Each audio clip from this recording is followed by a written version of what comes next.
What's up, y'all? Sparty here. I'm gonna try to make this quick because the Pixel in its measly storage just said fuck my video. So yeah, let's get into this here. Xiaomi 13 Ultra review. Let's just talk about the design here real quick. Obviously, what's on the outside is appealing, right? It matters a lot to a lot of people what your phone looks like for whatever reason. So I guess we can talk about that right here. The fake leather on the back, I really do like. It's something that really is reminiscent of a camera, like an obviously authentic camera, right? And with the overall design of the phone, how this is basically meant, it has a 1-inch type sensor, which is closing in on a lot of point and shoot cameras as well. It gives me the feel that is reminiscent of like a Canon Rebel T7, and that was the last camera I had, so this feels very nice. It's nice and grippy. If it weren't for the fact that this camera bulge was gigantic, I definitely would be using this without a case, and I prefer this over frosted back glass and matte glass and glass in general, or even like glossy plastic and all the extra other stuff that they try to use and then say, oh, it's an aluminum alloy or whatever. To me, I really do like how this looks, and the fact that I did go with the black because, you know, it reminds me of a camera, I don't mind that at all. And how the leather back blends into the aluminum frame is also very nice. It reminds me of an LG V10, and it really is not a heavy phone for me. Obviously, I have big hands. I'm a big boy, so it's not heavy to me. And when you see the fact that the frame, the metal, come on, Pixel, also covers some of that camera bulge and hides some of it, you see how substantial this camera is and how camera-centric this phone is. So to me, that's very nice. Design S tier, in my personal opinion. You got your IR blaster up here. You have your top firing speaker, which I do wish was swapped with the position of the IR blaster and microphone so that it can be in the same place as the bottom firing speaker, so I didn't cover it while gaming or while watching videos. But typically I do have it propped up with my case right here, and I'm not really covering any of the covering either of them, so it's not that big of a deal. But when I would use this before I got this case, that was a larger issue. Not so much now, but it's something I did want to bring up. USB-C, obviously, up to 90-watt fast charging, insane. The fact that we still have phones that come out in 2023 that go as low as 27-watt fast charging, honestly, to me, should be false advertising. Honestly, that should be considered standard charging at this point, because you should be able to charge your phone within an hour and a half. That should be standard charging at this point. 45 watts, I guess, gives some leniency, but that still is like an hour, 10 minutes, right? The bare minimum to consider your phone fast charging to me should be 65 watts. And the fact that Google, Samsung, Apple are still giving you 25 to frickin' 45 watts and calling that fast charging is abysmal to me. But yeah, whatever. Not that big of a deal to a lot of people. This does have fast wireless charging up to 50 watts. Don't care about wireless charging like that, so it's not that big of a deal for me, but for those that care. Can't use this on my Samsung wireless charger because of the big old camera bulge. So if I do end up getting a wireless charger, I'll just get the Xiaomi one. I was literally about to say Huawei, but Xiaomi one. And we'll see how that goes. But I do think this also has reverse wireless charging as well, so you can. Let me actually substantiate that claim here. Oh, come on, phone. There we go.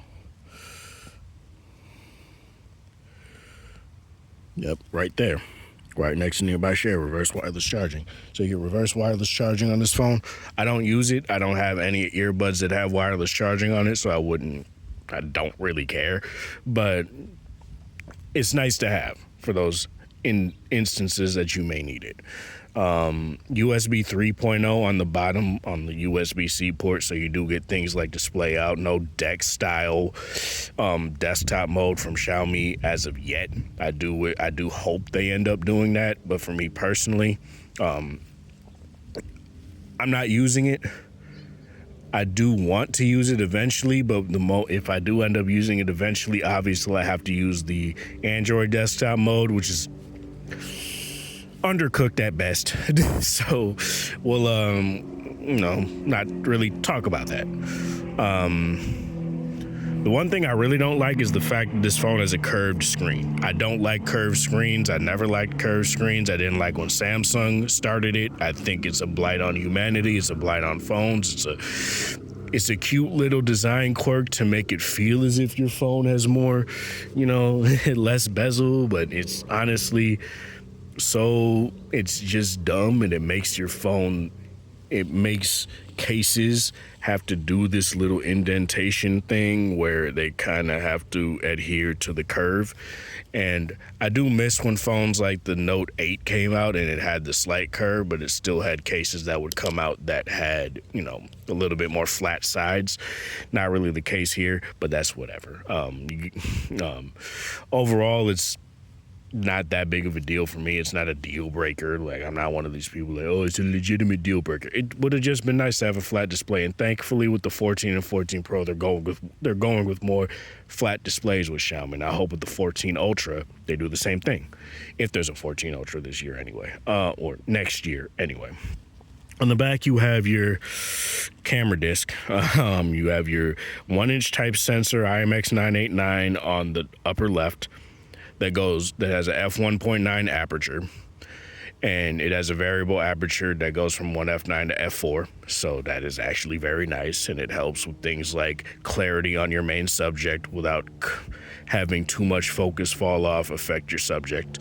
You have your IMX 898s, I believe they're called, or no, I think they're just called 890s, and it's a 3-point. All four of these are 50 megapixel cameras, and this was the ultra wide used on the OnePlus 9 Pro. So you have a ultra wide configuration of it. You have your 3.2x telephoto, and you have your 5x telephoto. And don't worry, for all you Samsung nights that, well, you space zoom, this phone does have 120x zoom.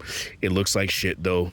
I'm just going to be real. If you want to get shots of the moon, use the super moon mode in the camera, or learn how to use a manual mode.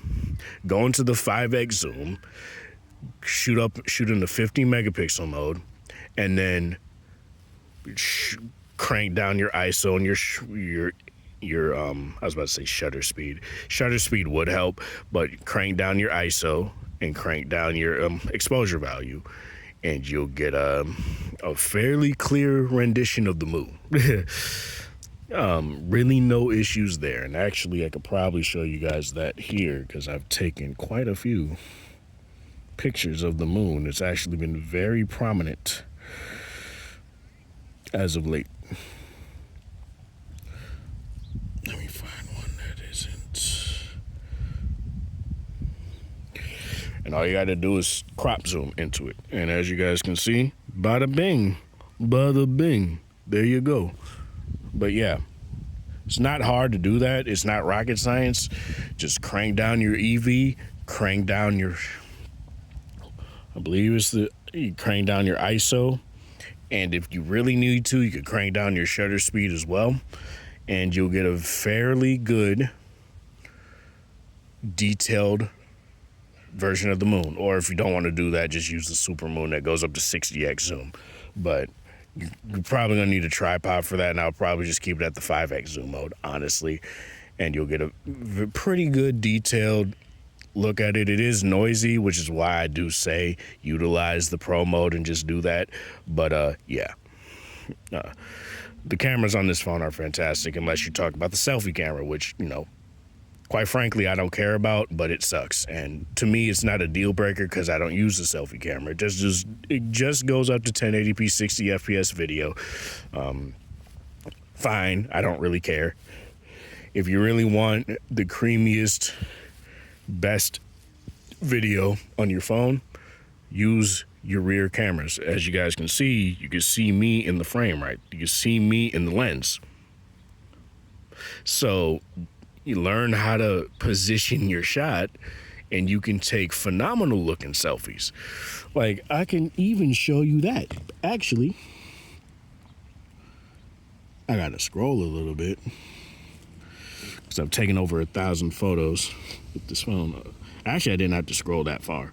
So this is with the selfie camera, right? And I know I look a little bit goofy. Don't mind it.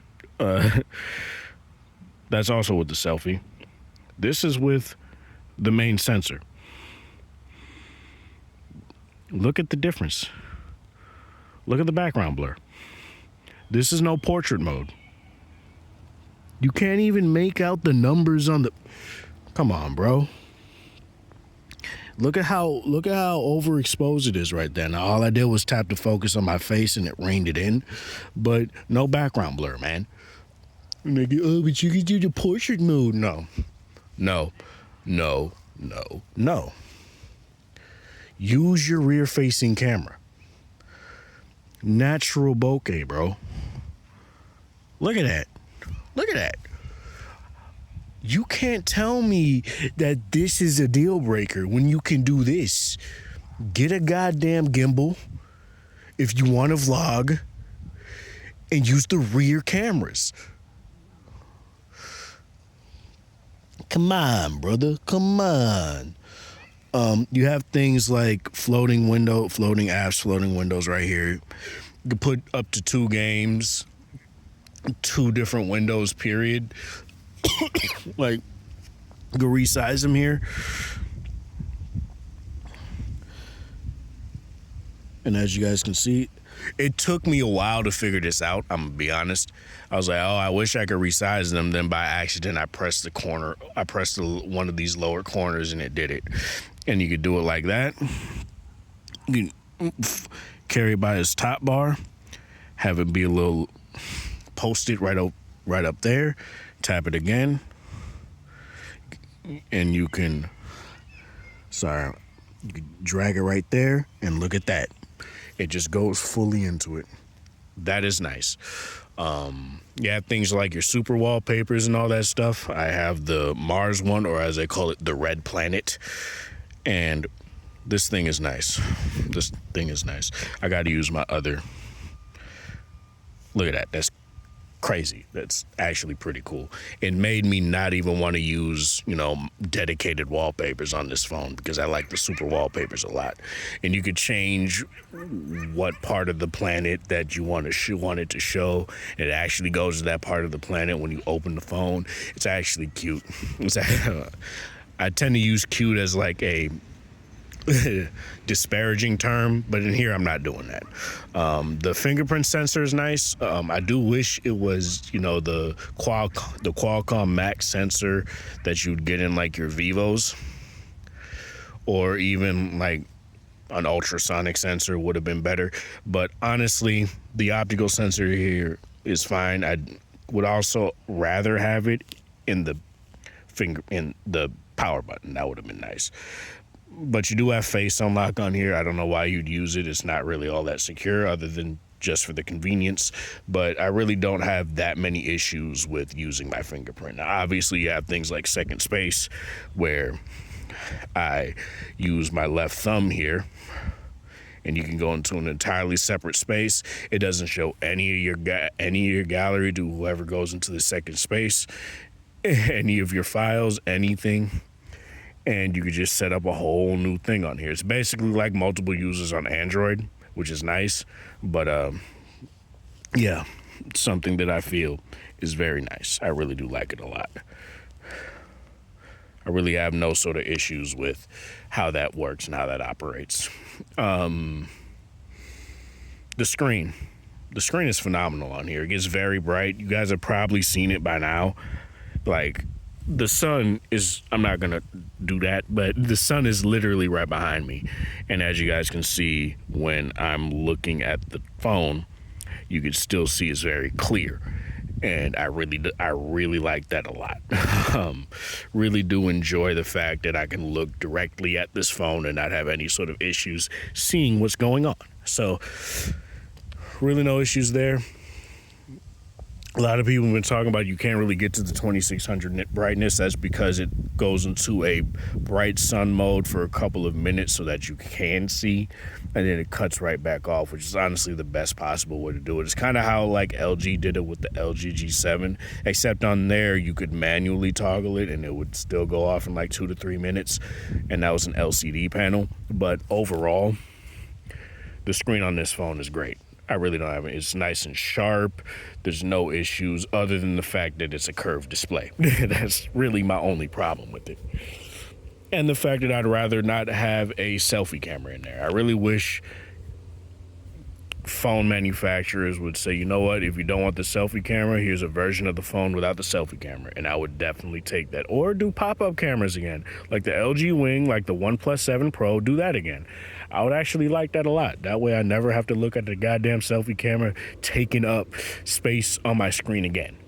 That's just something that I don't want. Yeah. Let's talk about connectivity. Obviously, you got your Bluetooth. It can get 5G in certain cases, and here in Chaska, Minnesota, it doesn't. I just get LTE Plus, and honestly, that's fine. On Mint Mobile, I don't really have any sort of issue with it. The only real issue is that it won't connect to my main Wi-Fi. It only connects to Xfinity Wi-Fi, which is weird because I go to my friend's house. He also has Xfinity, right? It connects to his Wi-Fi, no problem. But I try to connect it to my main Wi-Fi, and sometimes it'll just cut. Sometimes it'll work, and then it'll just like cut out after like a few hours, and then like as I'm like sleeping and whatnot. And it's not a deal breaker by any means, but it kind of slows down the productivity on the phone. Sometimes I have to use Nearby Share and send like videos or photos that I take. Well, not photos, videos that I take to like my Xperia 1 Mark III or the 1 Mark III in particular, because it has far more storage than the Pixel. But yeah, I end up having to do that, and then I'll just edit all the stuff on the Xiaomi and then send it over to the Xperia and then upload it that way. It's a bit cumbersome, but it's not that big of a deal to me personally. Nearby Share works pretty goddamn well. There's some errors, obviously, at times, but for the most part, I don't really have any sort of issue with that. You got 512 gigabytes of internal storage. It goes up to a terabyte. I have the 512 gig version. I think the lowest is 256, and that comes with 12 gigabytes of RAM. If you get the 256 model, this is the 512 16 gigabyte model, and you go to it goes up to 1 terabyte 16, and you do have memory, memory expansion, which you can take 7 gigs of your internal storage and allocate it as RAM, basically. And you don't need it. Like, this phone is plenty powerful enough, but I have it on the 7 gig one just for fun. And honestly, it's fine. It does have a performance mode as well. You don't really need it unless you're video rendering. Gaming, I would not really recommend having it on because all it does is drain the battery faster and actually heat the phone up a little bit more. If you just have it in the balance mode, gaming is phenomenal. And playing games like Gunfire Reborn, like I did last night before waiting for work to end for like 30 minutes, almost completing the run. The phone it got a little bit warm, but the time it really did get warm, because it was at 28% by the time I got done, is when I put it on the charger. And obviously the 90-watt charging is going to heat the phone up a little bit more, but the moment it started cooling down, nothing was wrong. Nothing was wrong at all. The A Gen 2 is a beast, man. This chip, I really hope the 8 Gen 3 does well. I really do, because the 8 Gen 2, I don't want to have a Snapdragon 8 Gen 1 or 888 issue with the 8 Gen 3. I just don't want that. Otherwise, I really won't have any sort of problem sticking with the 13 Ultra. I'm not going to give up my 13 Ultra if I go with like a Xiaomi 14 Pro, but it's just something that I do want to bring up. 5,000 milliamp hour battery in here. The battery life on this phone is great. The battery draw is pretty goddamn similar to like an LG V60 3 years in. And to me, that's pretty insane that it took this long for phones to finally get to the point where you can be like, oh yeah, 8.5 hours of screen on time. But I don't really care about screen on time like that anymore. What I care about is mixed usage. And with mixed usage, this phone's a beast. I can get through a full day of usage, no problem. With some light gaming, some, podcast streaming through Bluetooth, hitting the LTE radios a little bit harder if I'm like watching YouTube or something. Especially in certain parts of Chaska where the reception is shoddy.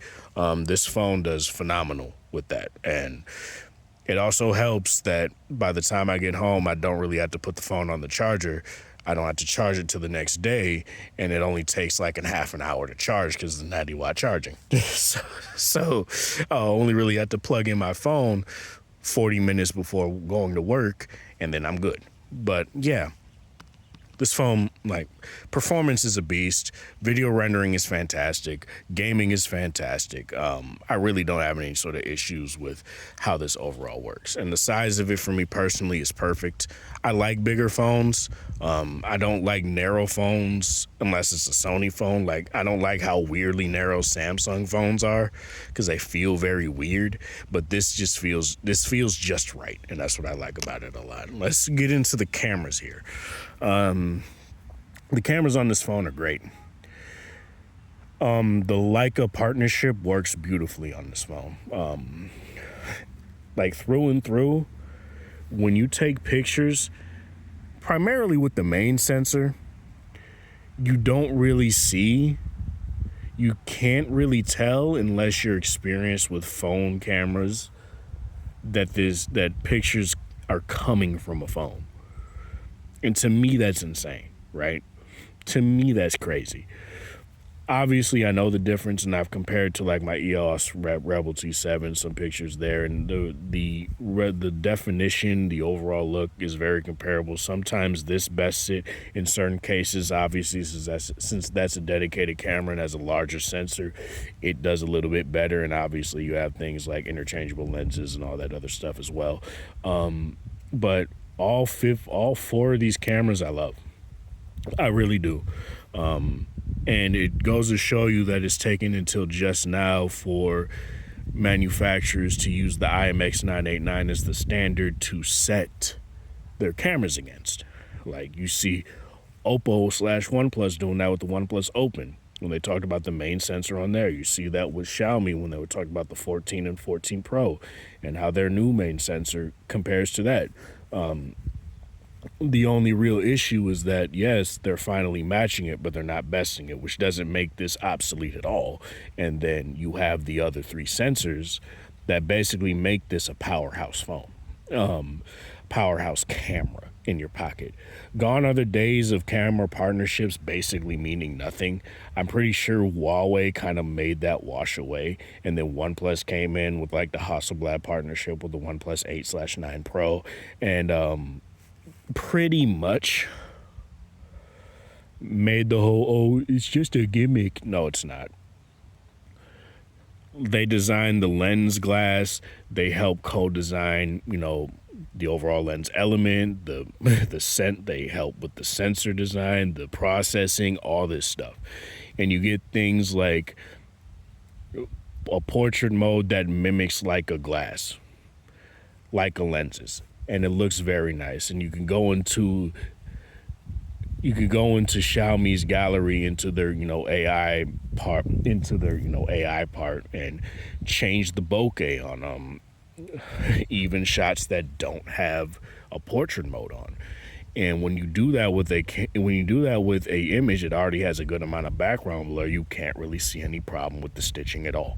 To me, this is what I want to see. I don't want to see a whole bunch of software and manipulation, and then when you're in too dark of a situation, I'm just gonna crank up the contrast. Google.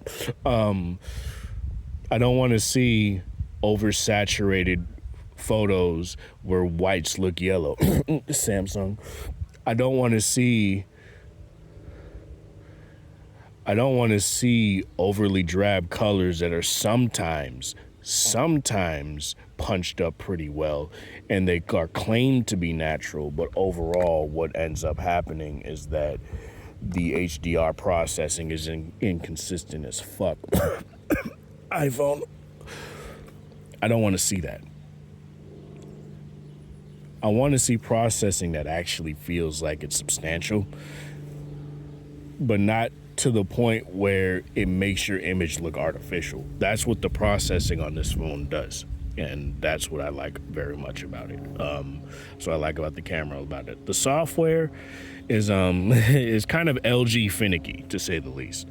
To get into your manual video mode, when you're in your pro mode, you hit this button and you get into it. You get Dolby Vision 4K 60 in the pro mode. When you're in the regular video mode, it only goes up to 4K 30, which is fine.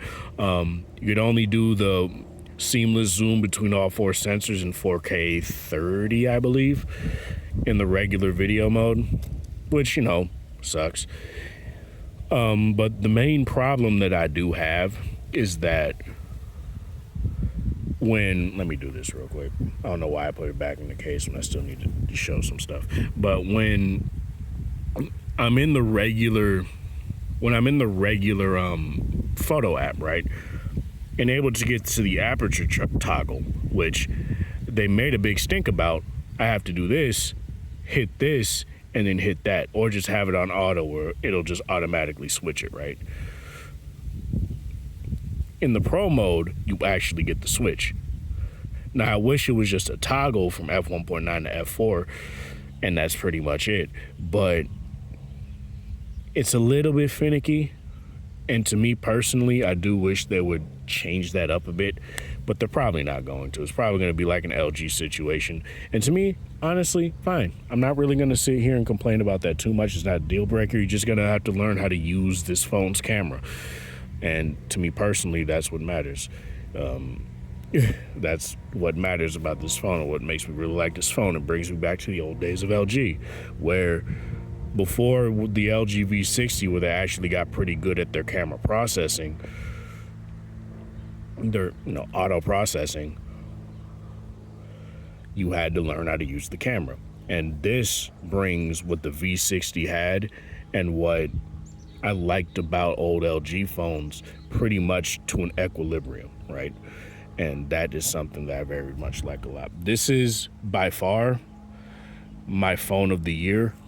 Like, even looking at other phones, like, there's no comparison. And I've been testing phones for a long time now, since the LG V20. I can pretty much say what I do and don't like about a phone, even when I don't touch it. So, and this is easily one of my favorite phones of all time. And Xiaomi, you did a good job. If you had a headphone jack and SD card expansion, I would say you've completely usurped LG for me. And you would completely usurp Sony too, honestly. But overall, yeah, man, this is like, I love this phone, despite its flaws. Even though I didn't really indicate a lot of flaws, but the phone is great. And this is Sparta. Thanks for watching. Thanks for the support. Hope you guys have a wonderful Saturday, whatever time of day it is. You like the video, if you like it, share with people that are interested in this sort of content, and have a good one.